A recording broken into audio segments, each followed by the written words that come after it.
నమస్తే, welcome to NSTV news. నేను మౌనిక. బ్రిటన్లో ముందుగా హెడ్లైన్స్ చూద్దాం.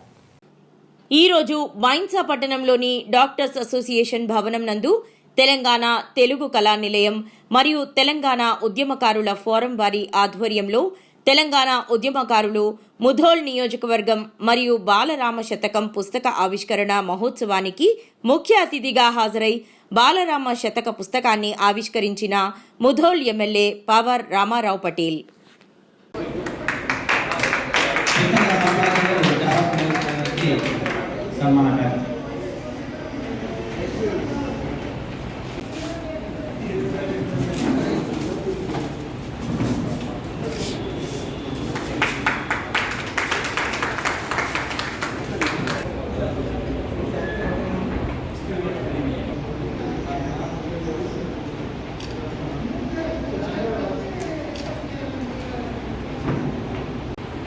వాస్తవంగా తెలంగాణ వచ్చిన తర్వాత రమేష్ గౌడ్ గారు చెప్పినట్ల 10-11 సంవత్సరాలు ఆయా కానీ ఎటువంటి డెవలప్మెంట్ లేదు.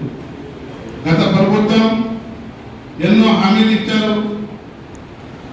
తెలంగాణ కోసం పోరాడిన ప్రతి ఒక్క వ్యక్తికి, జైల్లో పోయిన ప్రతి ఒక్క మనిషికి, స్టూడెంట్స్కి కానీ, కూలీ కాడికెళ్ళి అగ్రికల్చర్ చేసే వాళ్ళ కాడికెళ్ళి ఎన్జిఓ అందరికీ స్టైపెండ్ ఇస్తారని చెప్పడం జరిగింది.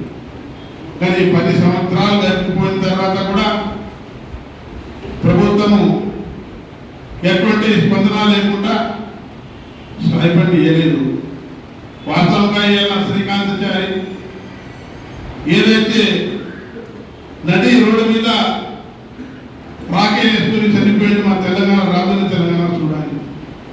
ప్రొఫెసర్ జయశంకర్ గారు ఎన్నో రోజుల నుంచి ఇండిపెండెంట్ అక్కడి నుంచి కూడా తెలంగాణ మనకు కావాలా, ఆంధ్రాలో అన్యాయం చేస్తున్నారు. ఆయన కూడా కళ్ళు చూడలేదు. కానీ ఈరోజు చూస్తే ఇక మళ్ళా మొన్ననే 14 నెలల కింద కాంగ్రెస్ ప్రభుత్వం వచ్చింది. కాంగ్రెస్ ప్రభుత్వంలో మేనిఫెస్టోలో ఉద్యమకారులకు మేము న్యాయం చేస్తామని స్పష్టంగా వరంగల్ డిక్లరేషన్లో చెప్పడం జరిగింది. ఇంతవరకు 14 నెలలయా ఎటువంటి స్పందన లేదు.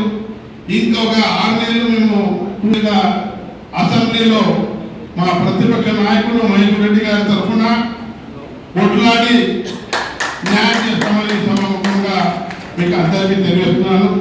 అదేవిధంగా